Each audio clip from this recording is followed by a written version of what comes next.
Pessoal, boa noite. Eu não sei onde esse vídeo vai chegar, mas eu faço esse vídeo até meio chateado, porque algumas pessoas estão pegando vídeos meus fora de contexto, completamente fora de contexto, e colocando na internet para dizer que eu estou afirmando que a Bíblia diz que a Terra era plana mesmo, e os terraplanistas estão pegando isso aí, que eu estou desmentindo o Leandro Quadros, o Michelson Borges, e eu espero que se esclareça que não é verdade isso, tá bom? Então vamos a alguns fatos aqui. Eu anotei algumas coisinhas aqui agora, eu acabei de chegar do trabalho agora, eu nem jantei ainda, para vocês terem noção que a gente trabalha duramente, ninguém está aqui de graça, é muita viagem, muita pregação, e eu cheguei e não jantei.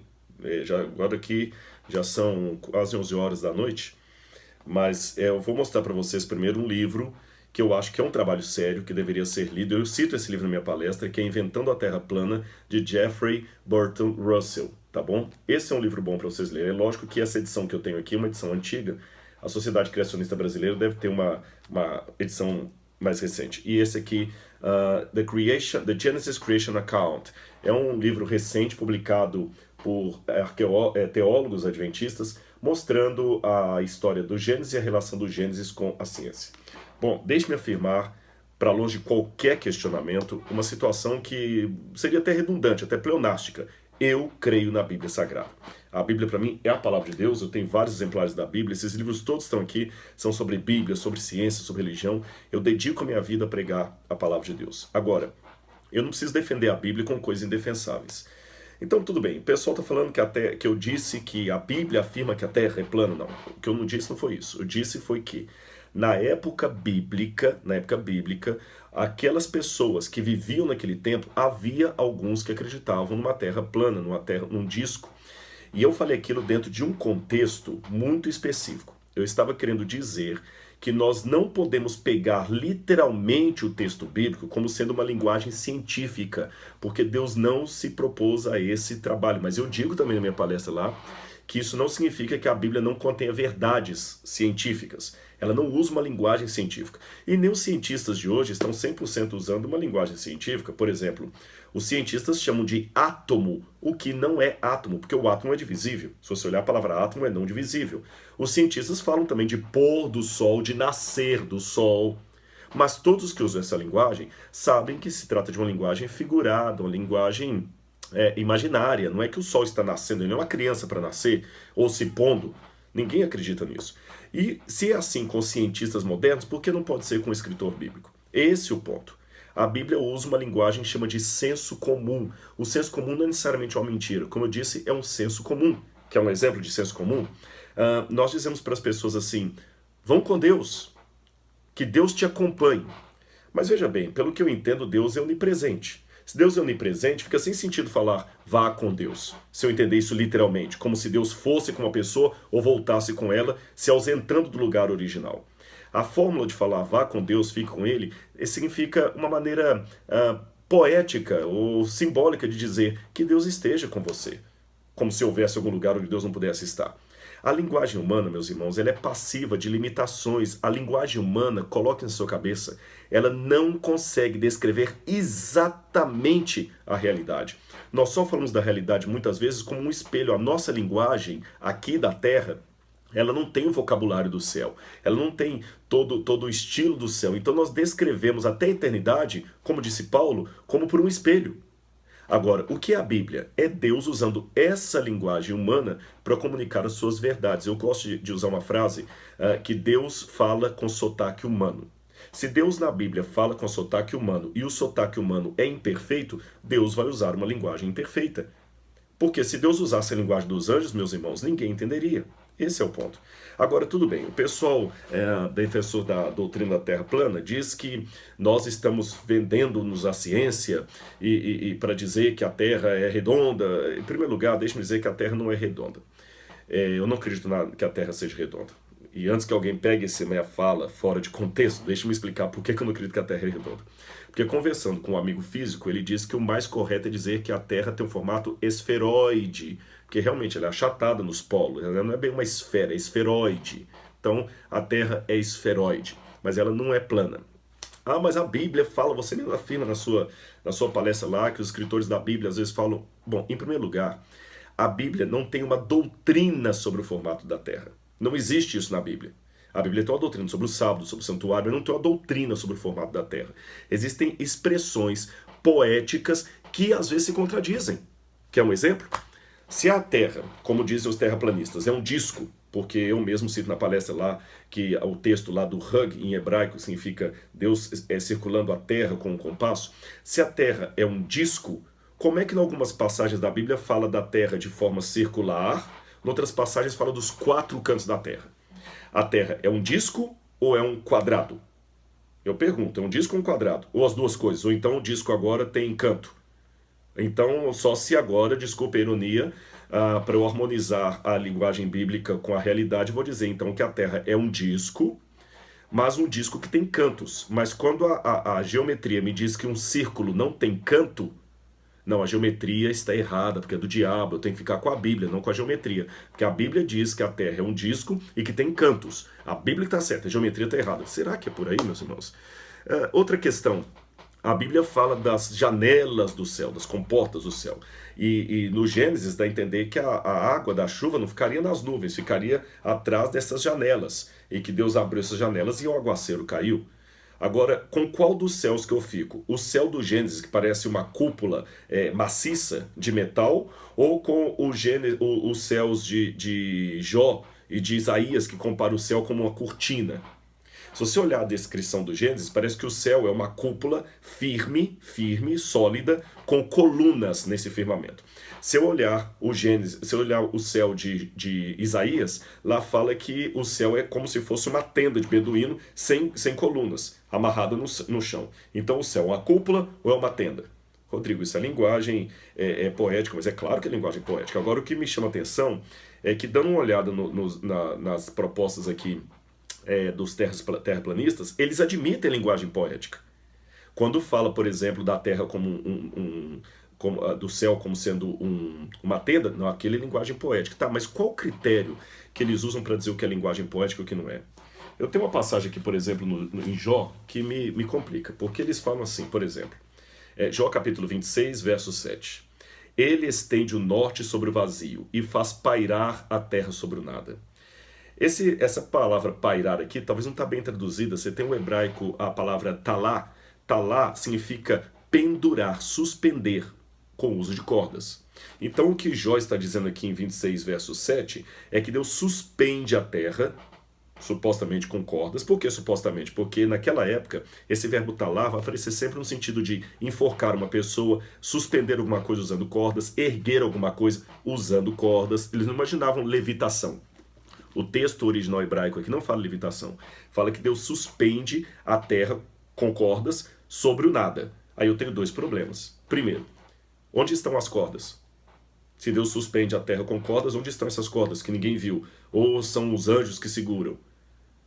E letra B, a terra está sobre o nada mesmo?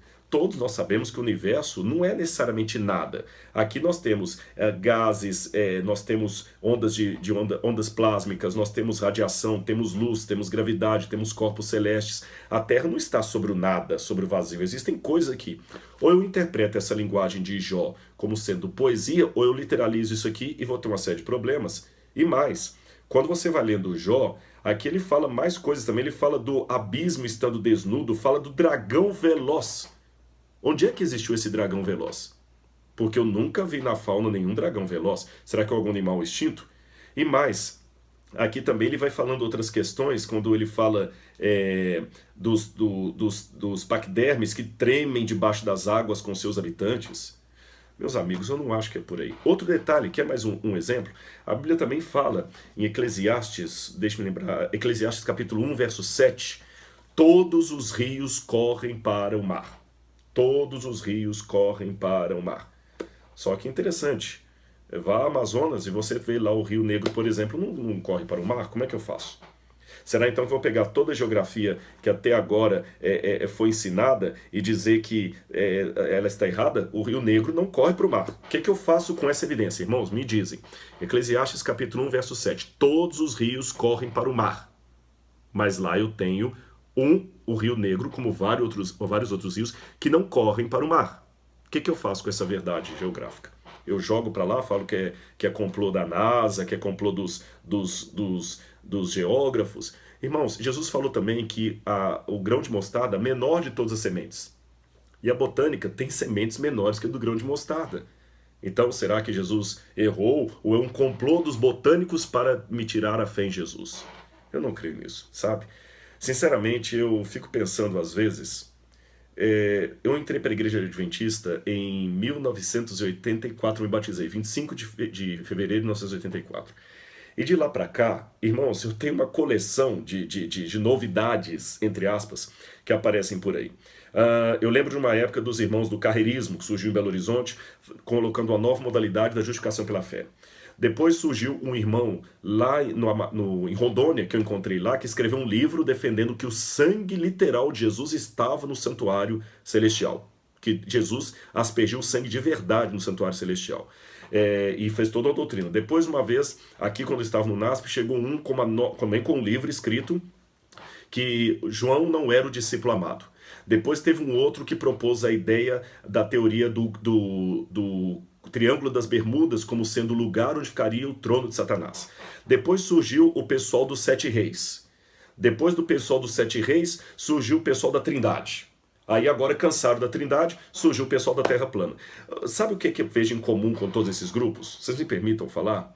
Primeiro, eu não vejo nenhum deles ganhando almas para Jesus. Só ficam pescando dentro do aquário. Eles só dividem as igrejas. Eles não só dividem. O que eles fazem é o seguinte, é pegar adventista mal resolvido, levar para o lado deles, aí eles ficam organizados ali, daqui a pouco eles têm uma briga entre eles, dividem, e daqui a pouco ninguém ouve falar mais neles. Carreirismo desapareceu. E eu estava em Belo Horizonte contra o carreirismo, foi uma febre lá. Desapareceu. O pessoal pegava o livro do Paxton lá, sobre o abalo do adventismo, e pensava que estava inventando a roda, que resolvia a verdadeira doutrina adventista da justificação pela fé. Sumiu. São grupos que surgem, não evangelizam, só pegam meia dúzia de gato pingado da igreja. Eles não ganham, eu não vejo eles ganhando igual ao Novo Tempo, está ganhando várias pessoas para Cristo, graças a Deus o Evidências está trazendo muitas pessoas para Jesus, vários programas de distribuição de livros. Eu não vejo esses grupos dissidentes evangelizar pessoas de fora.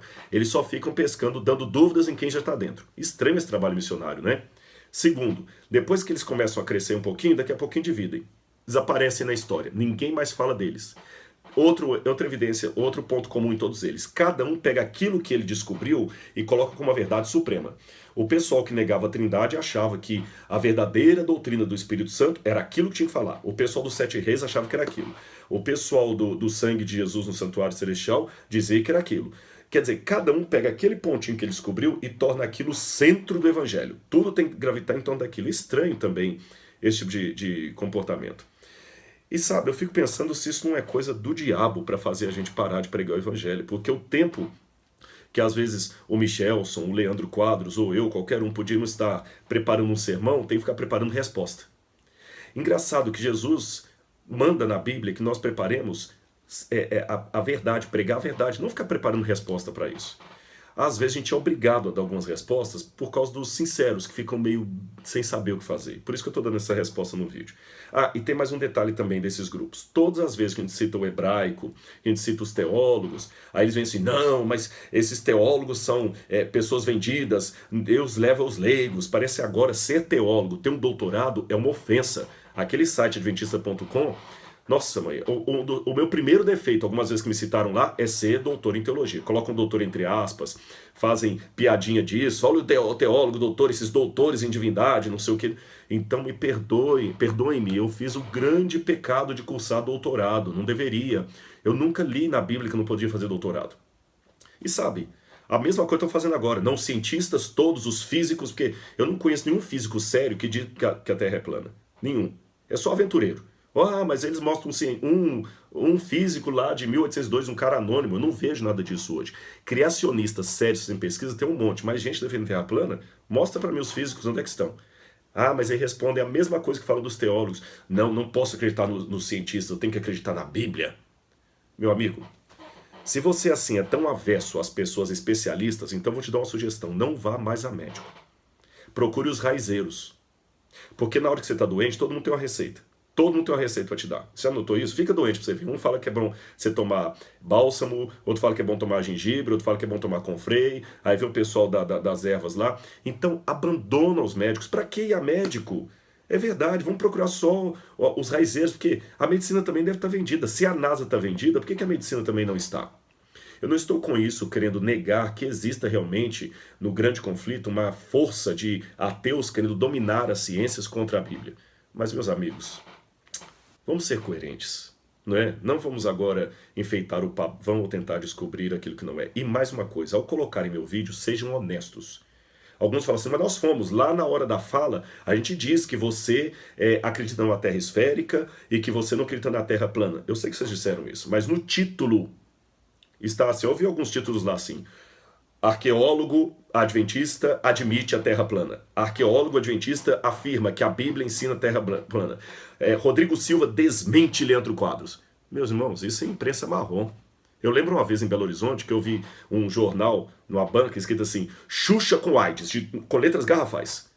Eu fiquei curioso, Xuxa com AIDS, quando eu abri, estava escrito assim, Xuxa com AIDS. É o que disse alguém que trabalhava na sua casa, mas os seus médicos desmentiram.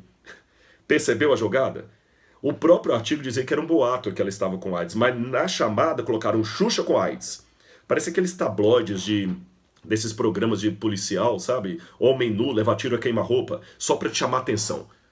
O evangelho não chama atenção com mentira. Eu, em momento algum, desmenti Leandro Quadros. Então não coloca isso com letra garrafal, porque quem lê aquilo ali, pensa assim, puxa, o Rodrigo Silva fez um vídeo para desmentir Leandro Quadros. Rodrigo Silva afirmou que a Terra é plana. Por favor, vamos pregar a verdade. E eu faço um desafio a você. Você que está com novas ideias aí de terra plana e tudo mais, responde só para mim. Nos últimos 12 meses, quantas pessoas você levou ao batismo pela sua pregação do Evangelho? Se a resposta é 0, meu amigo, para de falar bobagem e vá pregar a palavra de Deus. Uma boa noite. Eu vou comer agora alguma coisa e descansar um pouco. Que Deus abençoe você.